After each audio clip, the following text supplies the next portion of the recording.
أعوذ بالله من الشيطان الرجيم بسم الله الرحمن الرحيم إلى حضرة النبي المصطفى محمد صلى الله عليه وسلم وعلى آله وأصحابه وأزواجه وذرياته أجمعين شيء لله لهم الفاتحة أعوذ بالله من الشيطان الرجيم بسم الله الرحمن الرحيم الحمد لله رب العالمين الرحمن الرحيم مالك يوم الدين إياك نعبد وإياك نستعين اهدنا الصراط المستقيم صراط الذين أنعمت عليهم غير المغضوب عليهم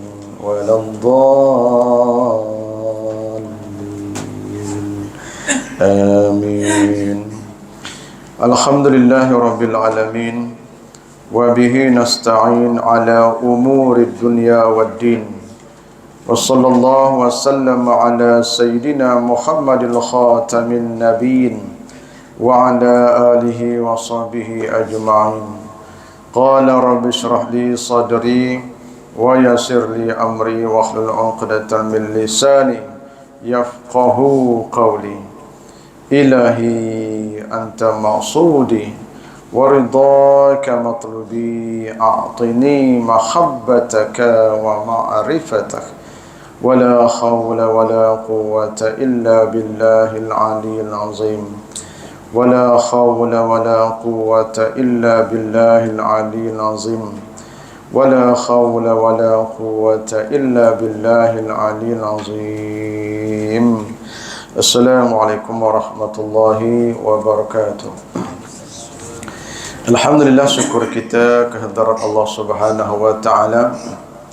Mudah-mudahan Fatihah yang kita baca pada awal-awal tadi menjadi satu keberkatan majlis ilmu kita, dan mudah-mudahan Allah rahmat kita dunia dan juga di akhirat. Kemudian mudah-mudahan Allah himpun kita di hari akhirat nanti di dalam surga Firdaus, sebagaimana Allah himpun kita duduk di dalam taman-taman surga di dunia ini, insyaallah. Amin ya rabbal alamin. Kita terus tengok tafsir surah Yasin ayat 7. Tafsir surah Yasin ayat 7. A'udzu billahi minasy syaithanir rajim. Walaqad haqqal qawlu ala aktsarihim fahum la yu'minun. Inna ja'alna fi a'naqihim aghlalan fahiya ilal azqani fahum muqmahun. Itu. Walaqad haqqal qawlu ala aktsarihim. Allah kata, sungguh telah wajiblah oleh perkataan azab Allah itu atas kebanyakan mereka itu, yakni orang yang kafir, dengan sebab pilih kufur atas iman mereka itu. Ayat sebelum ni kita ingat balik apa dia? Allah kata pada orang-orang yang tidak beribadat, orang-orang yang tidak ikut perintah Allah, Allah akan azab. Wajib di atas perkataan Allah. Kena terjemah macam tu. Allah kata, kalau hang tak sembahyang, aku akan azab kamu. Wajib di atas perkataan dia. Boleh tak kalau orang tu tak sembahyang, Allah tak azab dia, boleh tak? Boleh. Tapi Allah tidak memukiri janji. Ini kena faham situasi ini. Ni kalau kita tak satu manusia yang tak sembahyang, tak puasa, tapi Allah kata mereka ni kalau tak sembahyang, aku letak dalam neraka. Besok di hari akhirat nanti tengok-tengok Allah masuk dalam surga. Boleh tak boleh? Boleh. Tapi Allah tidak memukiri janji. Nak cerita apa? Kalau kata Allah kena buat, kena masuk, maknanya ada orang yang menekankan Allah. Ni kita semayang ni tak faham lagi. Kita semayang ni wajib tak? Wajib. Kalau kita tak semayang, kena azab, betul tak? Siapa menekankan kita? Siapa yang menekankan kita suruh solat? Allah Subhanahu wa ta'ala. Ada orang yang menekankan kita, betul tak?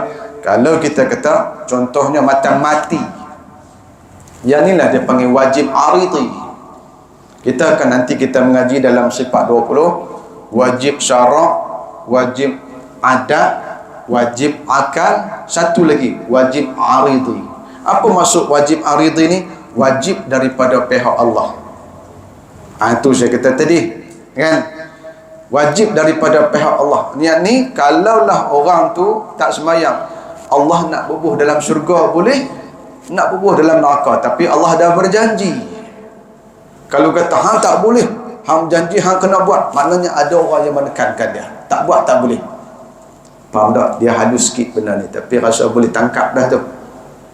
Tuh, kita tak boleh. Kalau kita buat, ada orang yang menekan. Tuhan ada orang yang menekankan dia ada. Allah kata apa dia?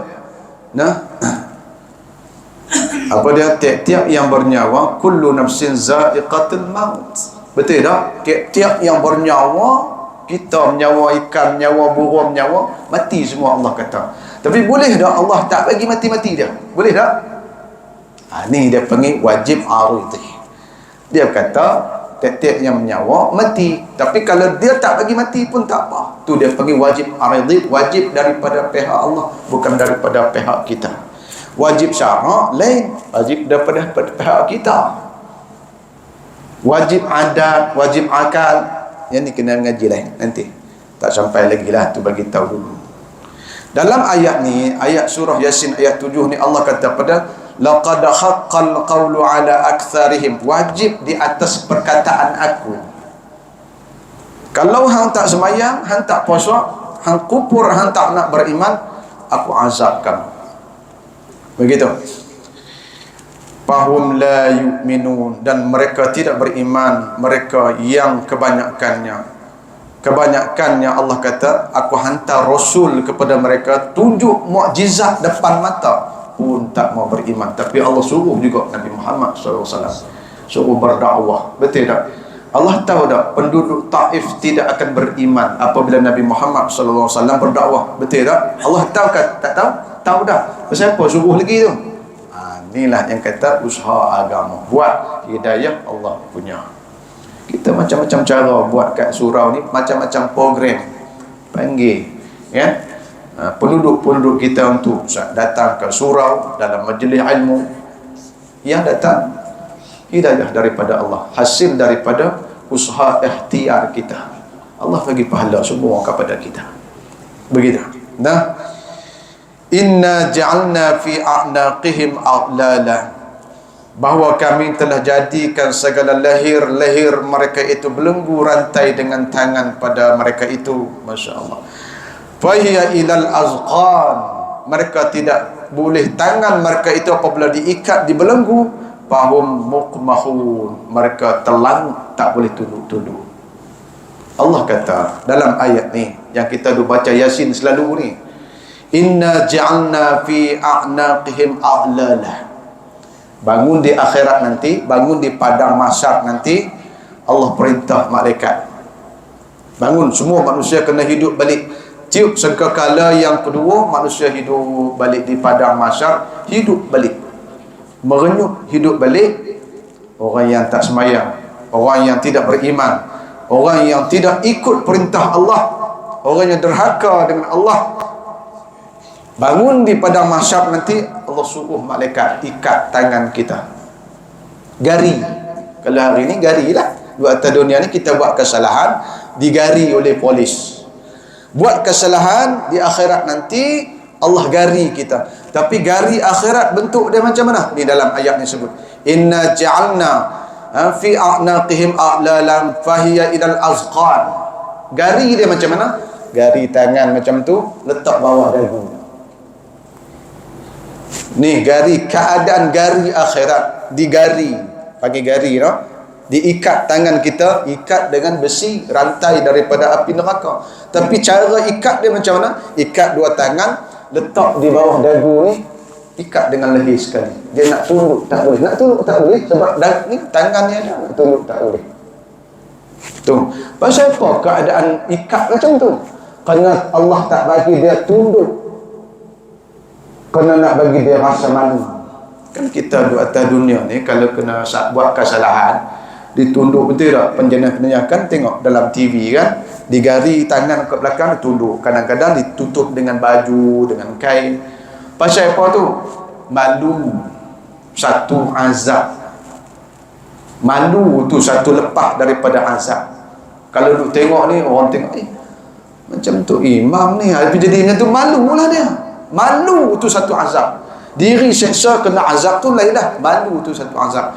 Di akhirat semua manusia tahu. Tu ni Allah bagi tahu keadaan gari tu. Begitu. Kemudian fahum fahiya ilal azqan, terlangut dagu-dagu mereka itu apabila digari. Fahum muqmahun, dan mereka itu terlangut ke atas langit dan tidak boleh pejam mata mereka itu. Malunya kita manusia dia buat di padang tak tahu macam mana lah. Kalau kita berzina, orang yang dosa dia zina, kemaluan dia 70 hasta kemaluan dia, agribet dia 70 hasta ambil manusia duk pijak di padang mahsyar, sakitnya malu tu satu, kemaluan tu dia jadi panjang. Orang perempuan pun sama, yang buat maksiat berzina di atas dunia dulu, sedangkan dia ada suami, dia berzina dengan sebelum nikah. Dia tak nikah tapi dia berzina, bangun dia pada masa kemaluan dia panjang 70 hasta. Manusia pekat pijak, sakitnya. Kenapa? Di mahsyar tidak ada tanah yang kosong, melainkan semua dipijak. Kerana manusia berhimpun, tu dia mahsyar, tempat berhimpun segala manusia. Tidak ada satu tanah yang kosong. Nabi sebut dalam hadis apa dia? Yang kata mahsyar ni, letak satu kaki dipijak oleh 1000 kaki, kerana bersesaknya manusia di mahsyar tu. Susahnya manusia ketika itu. Berhimpit-himpit. Kita pergi semayang jemaah, semayang raya pun duk himpit sangat, rimat pergi cari masjid lain. Tidak tu. Bayangkan di kena mahsyar ni, Nabi kata satu kaki dipijak oleh 1000 kaki kerana berhimpitnya manusia tu. Dalam keadaan tu, kalau dosa zina, kemaluan dia panjang macam mana, manusia pekat latam, pekat pijak. Dosa orang yang minum arak ada sekian-sekian. Dosa orang yang minum arak digantung gelas botol hak dia minum di atas dunia, tangan ada gelas, mulut ni air liur keluar, lidah terjelan, sambil dia kena kata akulah yang minum arak sekian-sekian, kena bagi tahu kepada semua orang. Ada dalam kitab Al-Yawaqid wal Jawahid fi Uqubatil Ahli Al-Qabair, cerita panjang yang dikarang oleh Syekh Abdul Wahab Asy-Sya'rani. Ini semua dosa-dosa yang menyusahkan kita di akhirat nanti. Allah bagi ingat kat kita, wa ja'alna min baini aydihim saddan wa min khalfihim sadda fa ahshaynahum fahum la yubsirun. Hafal dah surah ni. Apa maksud Allah kata dalam ayat ni? Wa ja'alna min baini aydihim saddan wa min khalfihim sadda. Dan kami jadikan daripada antara hadapan mereka itu kami tutup. Depan, atas, belakang, kiri, kanan, Allah kata kami tutup, tak nampak kebenaran. Orang yang bantah dengan hukum Allah, orang yang bantah dengan hukum Allah satu, dia pergi buat maksiat pula satu. Allah suruh sembahyang, Allah suruh puasa, Allah suruh buat ni, dia tak mau buat. Dah lah tak mau buat, tak mau tunduk di atas perintah Allah, dia langgar larangan pula. Dua benda ni kan. Kita ni Allah suruh, ada benda yang Allah suruh, ada benda yang Allah larang. Dah lah benda yang Allah suruh ni kita tak buat, pergi buat benda yang Allah larang. Dua benda. Allah kata dia tutup mata hati kita, tak nampak kebenaran lagi. Lepas tu kita heran, orang kaya, kedudukan tinggi, masih duk telio dengan Rasulullah. Betul tak? Kan saya kata ni, Allah sebut dalam. Pasal apa tu? Ni, Allah dah bagi tahu, dia tutup kebenaran. Hampir cerita neraka kat dia pun dia tak berasa apa. Kita ni dengar kata azab ni, duk ketak dada. Tu Allah kata apa dia? Orang yang perintah aku dia tak mau buat, larangan aku dia pergi buat, aku tutup pintu hati mereka ini, tak nampak kebenaran lagi. Hampir ceritalah hal apa pun dengan ajak mai sembahyang pun, dia suruh kita pergi dulu. Dia tak berasa. Masuk waktu ni azannya dia tak berasa nak pergi masjid. Ni kita ada cerita banyak dalam Isra dan Mi'raj kan. Kalbu dia diseliputi benda hitam, tak nampak lagi kebenaran. Ni jangan jadi macam tu. Allah kata pada macam tu. Ayat ni juga cerita tentang hijrah Nabi. Ingat balik tentang hijrah Nabi. Nabi dilengkong nak bunuh. Anak-anak muda pegang pedang seorang satu nak bunuh Nabi. Nanti kalau ada cerita ma'al hijrah nanti kita akan cerita bab tu. Tapi dia ada berkaitan dengan ayat ni. Yang kata Nabi baca, ambil pasir baca, waja'alna min baini aydihim saddan wa min khalfihim sadda fa'ashaynahum fahum la yabsurun. Nabi ambil pasir segenggam, Nabi tiup pada pasir, Nabi keluar daripada rumah dia, simbah. Geng-geng yang nak bunuh ni jadi pukau, melekat, tak boleh bergerak. Pagar. Ni boleh juga ulama-ulama kalau rumah kita ada macam semacamnya, ada benda lintas lah kat dapur kita, basuh seram. Ada orang rumah kita kadang-kadang ada macam tu. Kadang-kadang bunyi, kadang-kadang kita masuk je berasa bulu rumah kita terpacak. Baca tu, ambil garam. Tapi yang afdal pasir. Kalau tak ada pasir, ambil garam. Baca waja'alna min baini aydihim saddan sampai habis ayat tu. Sibuk dapur kita, sibuk garam tu. Luar rumah kita, sihir santau tak akan masuk. Tapi ada orang salah faham ni ayat ni. Dia bawa kereta roket mati, ada orang blok depan, dia baca waja'alna min baini aydihim saddan. Akhirnya polis tahan juga. Tak jadi ayat ni, dia kata. Polis bukan hantu. Polis bukan hantu. Ada orang salah faham. Ada amal ni. Dia baca wajah roblok, rotek mati, jam kita. Baca apa yang wajah min baini aydihim. Dia baca ayat tu, dia tiup kat polis tu, tak jadi. Polis tahan juga dia, akhirnya tahan juga. Cik polis, saya baca ni ayat Yasin ni tak jadi. Polis kata, aku pun duk baca ayat tu juga. Tak jadi. Yang ni bagi hantu. Polis bukan hantu. Ada orang dia mengaji kisah nak ambil ilmu daripada Al-Quran, nak buat ubat. Ada juga jenis tu. Dia cari ayat-ayat berkaitan, nak jampi, buat jampi. Tak, bukan semua boleh buat macam tu. Nah, habis itu. Kemudian ingat nah, waja'alna min baini aydihim saddan wa min khalfihim sadda fa'ashaynahum fahum la yubsirun. Dan kami tutup mata mereka itu, mata hati.